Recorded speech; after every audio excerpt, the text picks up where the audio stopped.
Hi guys, welcome back po sa ating YouTube channel. Ngayon naman sa video natin ay sasagutin natin yung katanungan ng isa nating tagapanood sa ating video tungkol sa ating mga layer chicken. So yung katanungan niya guys ay nagtanong siya sa akin kung anong size ng mga pipe na ginamit natin dito sa ating manok. So bago natin sasagutin ay pakita ko muna sa inyo guys yung piping ng ano natin, piping ng ating kulungan. So ito guys, yan, simula dito, yan. So meron tayong storage tank para sa ating tubig. So dito gumamit tayo ng dito sa loob, yan, meron yang ano guys, female adapter yan sa loob para maglalak yun, at ito naman ay male adapter, at saka gumamit rin tayo ng bulb na 3/4 yung size. Yan. So walang thread to guys. Tapos gumamit tayo ng union patente. Yan. Tapos yan, elbow. Yan, ka-elbow.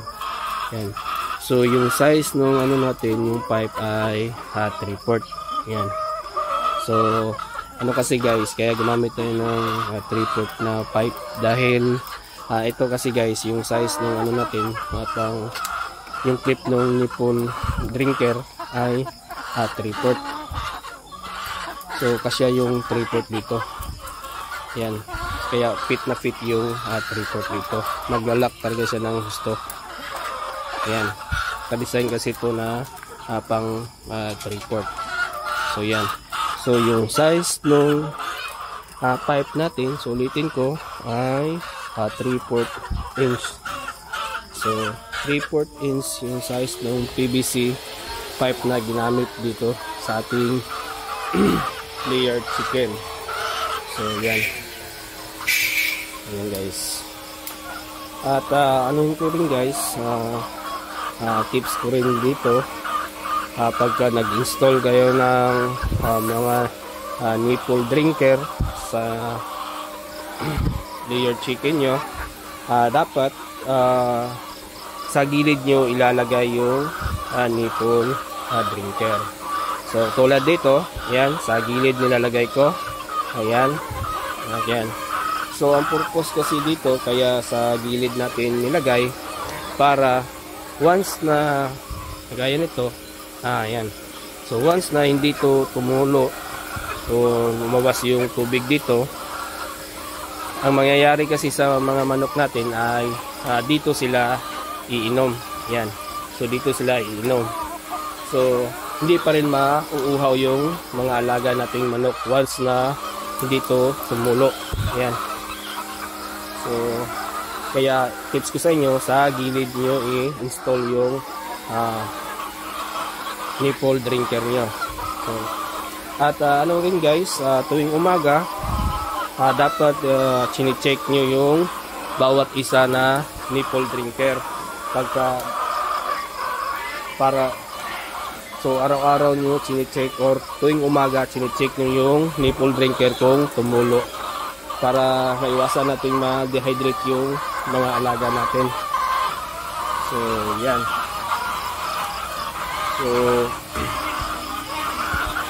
So ito guys, ano lang naman to, madali lang naman yung pagka-set up nito.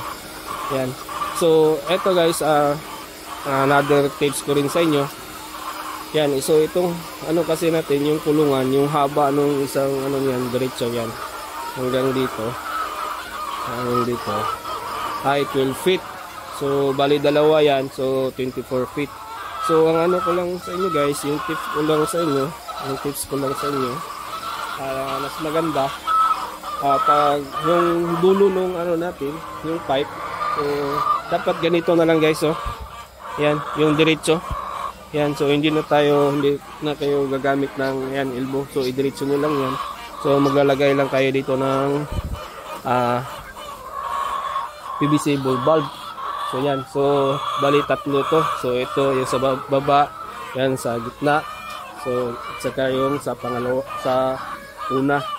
So ang ano ko kasi guys, kagaya dito na setup. So yung tubig na dadala yan ay napakahaba.